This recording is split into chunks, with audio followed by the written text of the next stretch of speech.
Merhabalar, ben Şura. Bu videomuzda 4 yıl önce hobi olarak başladığım ama artık işime dönüşen modern penç sanatından bahsedeceğim. Sonrasında ise artık isteyenler için bu modern penç sanatının inceliklerinden, özelliklerinden bahsedeceğim. Ve işleme ders videolarımız başlayacak. Bu aslında ilk ders videomuz gibi bir video olacak. Biraz modern penç sanatından bahsetsek de aslında kullanılması gereken ürünleri ve yapılması gereken işlemleri anlatacağım ilk başta. Daha sonrasında ise küçük bir işleme yaparaktan devam. Evet, ilk olarak pençe nasıl başladığımdan anlatmaya başlayayım. Şöyle ki Instagram'da çok fazla görsel önüme düşüyordu. Benden çok daha önce başlayan insanların yaptığı ürünler çok hoşuma gidiyordu ve ben de yapmak istiyordum. Daha sonra dedim ki ben neden yapayım? Gittim ve bir penç iğnesi seti aldım. Daha sonra hiçbir şeyim yok, kumaşım yok, kasnağım yok, hiçbir şeyim yokken ben pençe başlamaya niyetlendim. Ama ilk yapamadığımı gördüm. Daha sonra bir müddet bıraktım ve tekrar başlama niyetinde bulundum. Kumaşı aldım. Kumaşımı da yanlış almışım o zamanlar. Sonra dedim ki yani tamam yanlış almam ama bu kumaş da boşa gitmesin. Yapmaya çalışıyorum. Zaten ilk deneme olduğu için çok da üstünde durmuyorum. Kumaşın. Yanlış olduğunu da bilmiyorum bu arada. Ama yapmaya devam ediyorum. İşte 1-2 model yaptım. Biraz daha yaptıktan sonra elim bu sefer alışmaya başladı. Ama hala çok güzel modeller çıkartamıyorum tabii böyle. İlk modellerimi hatta bir dahaki videomda göstereyim. Çok kötüler. Bayağı kötüler. Kısa bir dönem önce festivalimiz oldu. Festivalde birçok kişi, bu pençeyi gören kişiler hem öğrenmek istediklerini belirttiler hem de başlayıp yapamadıklarını belirttiler. Bıraktım. Ben de bırakmamalarını söyledim. Çünkü ben de çok uzun bir süre bıraktım. Tekrar başladım, bıraktım, tekrar başladım. Bu uzun süre bırakmalar elimizin tembelleşmesine neden oluyor ve tekrar başlangıçta biraz zorlanabiliyoruz ve bu sefer daha çok isteğimiz kayboluyor. Bunların yaşanmaması için de bırakmamak gerektiğini düşünüyorum ben. Tekrar başta bırak derken uzun bir süre bırakmamın sebebi aslında işlerden de yoruldum. Farklı işlerde çalıştığım için işlerden de yoruluyordum. Yapmaya vaktim, zamanım kalmıyordu. Tamamen buna yoğunlaştım çünkü artık kendisini işe döndürmeye başladım pençe. Satışlarım olmaya başladı. Dedim ki tamam ben bu işi sevdim ve bu işte ilerlemek istiyorum ki gerçekten penç nakışını çok seviyorum. İşte bu şekilde işlemelerim başladı. Buradakiler şunlar yarım henüz bitmediler. Bitenler şu da yarım. Bunu da sizin için bıraktım. 2 tur gittim. Dedim ki bunun videosunu çekeyim, devamını getireyim. Daha sonra bunun sıfırdan yapımını da tabii ki videosunu çekeceğim. İlk başlayanlar için, hiç bilmeyenler için. Şimdilik öyle hani sadece bir göstereyim nasıl olduğunu, o tarzda gittiğimizde diye. O yüzden onu bıraktım. Şimdi ilk olarak ben bu şekilde ben penç kalemi diyorum ama penç iğnesi bu aslında. Penç iğnesi ile başlıyoruz. Hatta ben 4 yıldır ki sadece penç iğnesini kullanıyorum. Şimdi yeni kalın iğnelere geçeceğim. Çünkü tasarımlarım artık farklılaşmaya başladı. Sadece böyle bir şey üstünde gitmiyorum. Bir model üstünde gitmiyorum. Farklı modellerde, tasarımlarda yapacağım için farklı penç kalemlerine geçiyorum. Çok uzatmayayım. Şimdi size kasnaklarımı göstereceğim. Şu şekilde 2 adet yuvarlak kasnağım var. Bunlar en sağlamı, en çok kullandığım ve en kaydırmaz olanları. Plastik tercih etmenizi öneriyorum. Ahşap kesinlikle tercih etmemenizi öneriyorum. Ahşap eğer kullanmak isterseniz yine de şu şekilde resim kanvasları var. Kanvas çıtaları var pardon. Kanvas çıtalarına bu şekilde zımbalayaraktan kullanabilirsiniz. Ben en çok kullandığım kasnaklardan biri de bu. Çünkü rahat ve şöyle kesinlikle kaydırmıyor. Daha sonrasında kare kasnak kullanacaksanız eğer şunu bilmelisiniz ki yuvarlığa göre çok daha fazla kaydırıyor. Kumaşı biraz uzun tutup gerdirmeniz gerekiyor. Yani sürekli bir gerdirme işleminde olacaksınız işlerken. Ama kötü mü değil, çok fazla da kullanıyorum. Bütün kasnaklarımı kullanıyorum ben. Güzel yanlarından biri de boyut boyut olması. Çünkü her boyuta işleme yapamıyorsunuz arkadaşlar. Kumaşınızın hazır kumaşlar olabiliyor. Ben hazır yastık kılıfları, kırlent kılıfları da işliyorum.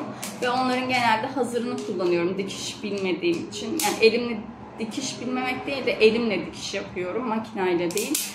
Bunun için de hazır tercih ediyorum. Tekrar buna bir vakit ayırmayayım diye. Bu şekilde boyutlar. En büyük boyutumuz bu. En küçük boyutumuz da bu. 2 tane de orta boyutumuz var. Şu şekilde. Bu şekilde büyük bir kasnağım var. Bu bayağı büyük. Bunda sadece böyle çok çok büyük ve siparişi çok yakın bir süreç değilse bu kasnağı kullanıyorum. Çünkü bitirmesi zor. Kullandığım ipler değişiyor. İlk başta hep deneme yanılma yoluyla ipleri tercih ettim. Tam olarak bilmiyordum ve iplerden de en sevdiğim, en beğendiğim koton ipler oldu. Çünkü ben genelde ham bez üzerine işleme yapıyorum ve bu işlemelerde diğer iplerde pamuklu ipler biraz kayabiliyor. Ben de koton ip tercih ediyorum. Kumaşlarımı gösteriyorum. Kumaşlarım değişiyor arkadaşlar. Keten kumaş kullanıyorum. Dak kumaş kullanıyorum ve ham bez kumaş kullanıyorum. Genelde delikli tercih etmeye çalışıyorum. Yani delikli dediğim aslında şu ortaları biraz daha açık olan kumaşları tercih ediyorum. Ham bez en rahat kullandığım kumaş. Genelde ham bezi sevmezler çünkü çok kayar ama ben zımbaladığım için büyük kasnağı o yüzden şu kasnaklarda çok kaydırma yapabiliyor. O yüzden bunlara dikkat ediyoruz. Bunları hep deneme yanılma yöntemiyle öğrendik. Şimdi ilk olarak ne yapmamız gerekiyor onu göstereyim size. Şöyle ki burada ufak bir detay da vereceğim. Normalde punch iğnemizin ipe geçirme aparatı bu. Şöyle göstereyim, ince. Benimki biraz yamuldu çünkü kullanıyorum ve ipleri bazen kalın ipler denk gelince yamulabiliyor. Ve bir şey söyleyeceğim. Bunlar çok kolay kopuyorlar. Şöyle biraz yukarı kaldırayım.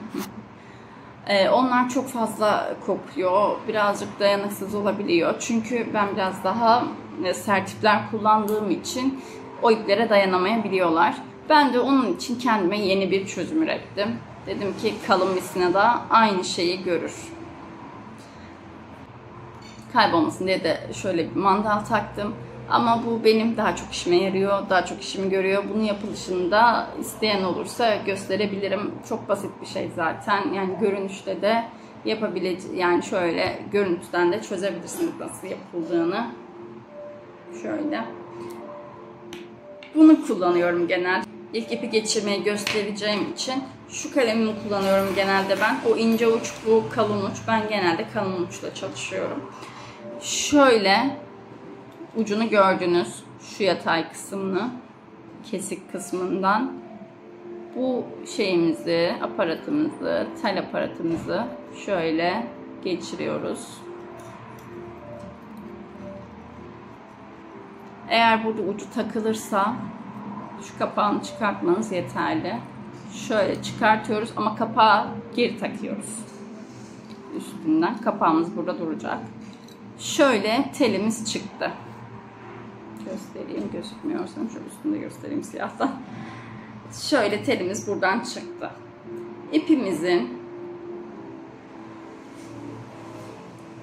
ucunu alıyoruz ve bu telimizin arasına sıkıştırıyoruz bu şekilde. Daha sonra telimizi şu tutma aparatından çekiyoruz ve ipimiz buradan çıkıyor. Bitti mi? Hayır. Daha sonra şurada ufak bir deliğimiz var. Şu üstünde gözüküyor mu? Şöyle yakınlaştırayım. Şurada ufak bir deliğimiz var. O deliğimizden bunun küçük aparatı da çıkıyor ama ben genelde bunu yani öyle tek tek uğraşmaktan ziyade bununla yapıyorum. Yoksa bunun bir küçüğü de var. Ondan da şu küçük deliğimizin içinden sokuyoruz ama şimdi şöyle göstereyim. Buradan böyle girdirdik. İpimizi bu sefer tekrar telimizin içinden geçiriyoruz şöyle. Ve tekrar çekiyoruz. Bu şekilde şu an iğnemizi, şimdi ipimizi biraz daha çektik. Ucundan şöyle bırakmanız yeterli. Daha az da bırakabilirsiniz ama daha az da biraz çıkma yapabiliyor. O yüzden böyle bırakmanızı öneririm. Artık işlemeye hazırsınız. Hayır, hazır değilsiniz. Şimdi ipimizi, iğnemizi geçirdik. Ama ne yapmamız gerekiyor? Bir model buluyoruz. Modelimizi şöyle çıktı alabilirsiniz. Boyutunu ölçerekten. Kendiniz çizebilirsiniz. Ya da eğer ekranınızda, yani şu an ben size bunu öneriyorum ama illa yapın demiyorum. Sakın yanlış anlamayın. Ekranınızın üstüne koyup çizebilirsiniz. Kumaşı ekranın üzerine şöyle koyup çizebilirsiniz. Ya da imkanınız varsa yansıtabilirsiniz.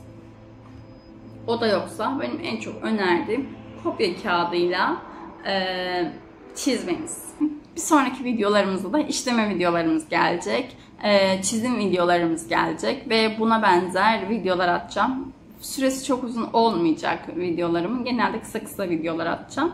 Sizler de isterseniz bakaraktan işleme yapmaya başlayabilirsiniz. İlk temin edeceğiniz şeyleri gösterdim size.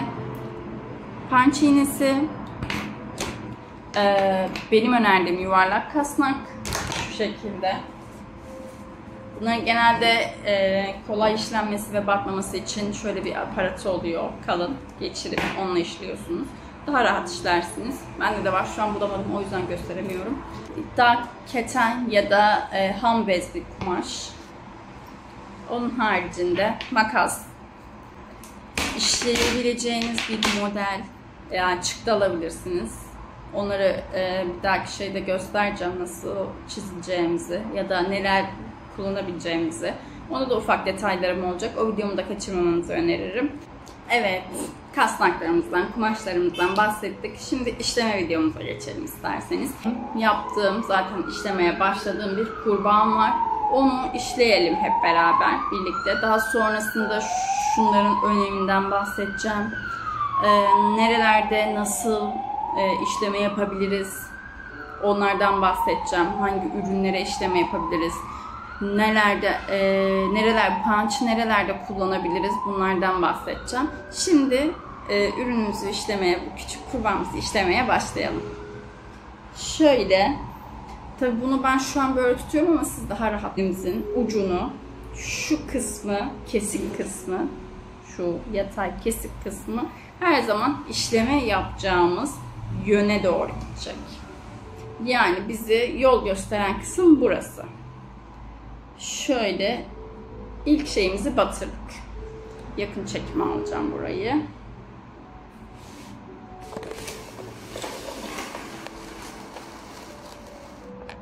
Şöyle ilk iğnemizi batırdık.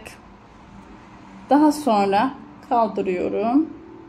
Çok geçmiyor. Hemen çok fazla kaldırmadan tekrar batıyorum. Şöyle.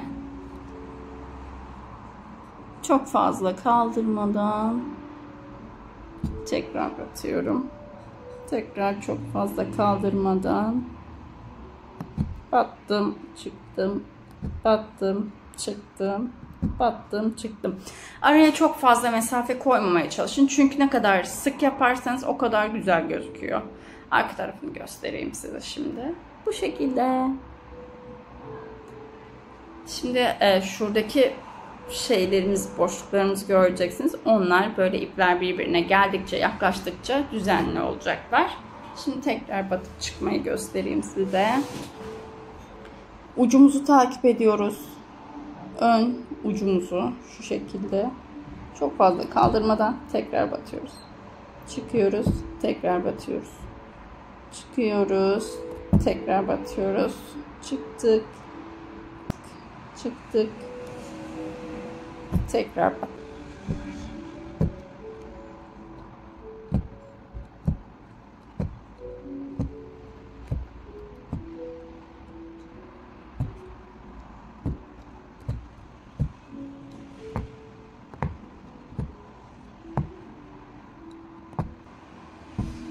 Bu şekilde ipimiz peşimizden geliyor. Şimdi diyelim ki çıktık. Çok fazla çıktık. İpimiz böyle çok fazla geldi. Şöyle yapabiliriz. Buradan tutuyoruz. İpimizi şu şekilde çekiyoruz. İpimizi çektik ve ucunu kısalttık. Tekrar girebiliriz.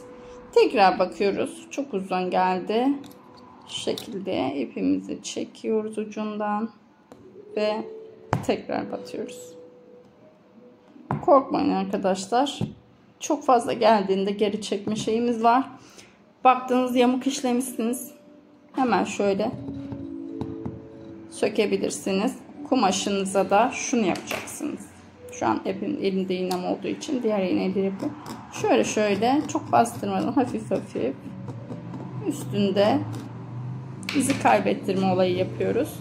Ve ipimizi şu şekilde geri çekiyoruz.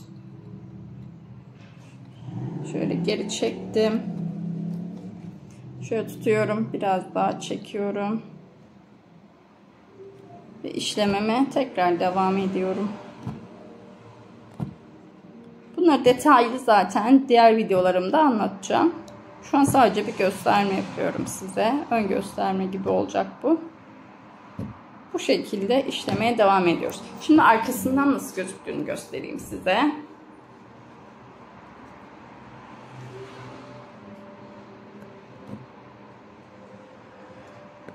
Battım, çıktım.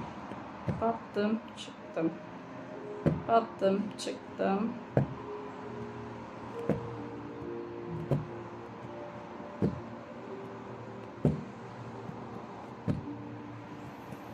Tekrar batıyorum, çıkıyorum.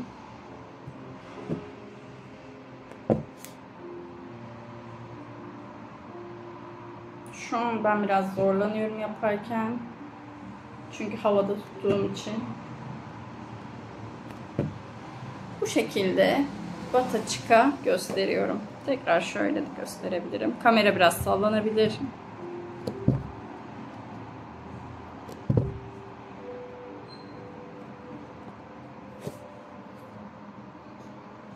Bu şekilde.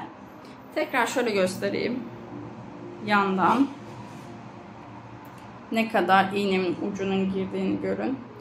Bu arada tamamen batırıyoruz arkadaşlar. Şöyle yani yarım batırdım çıktım yok. Tamamen kumaşımıza batıyoruz. Şöyle. Şöyle tamamen bu burada olacak. Şöyle.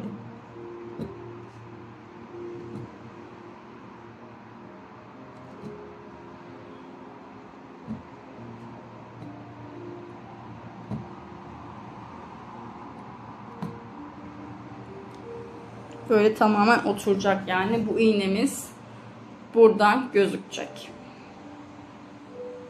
Bu şekilde arkadaşlar. Yani işlemesi çok çok zevkli. Yapması tam bir terapi. Böyle bir sanat icra edeceğiz sizinle birlikte. Kalan fazla iplerimiz de şöyle. Şurada gözüküyor mu? Şöyle kesiyoruz. Korkmayın. Çıkma yapmıyor. Daha sonrasında ise bitirdiniz ürünü tamamen. Kesiyoruz, biçiyoruz, yapıştırıyoruz. Bardak altlığı mı yapacaksınız? Çanta mı yapacaksınız? Kürent kılıfı mı yapacaksınız? Buna göre yapıştırmalarda bulunuyoruz. Hepsinin farklı farklı yapıştırmaları var çünkü. Yapıştırma tarzları var. Hepsini bir sonraki videolarımda tek tek de izlediğiniz için çok teşekkür ederim. Beğenmeyi ve yorum yapmayı unutmayın. Bu destekleriniz benim için çok önemli. Hepiniz kendinize iyi bakın. Hoşça kalın.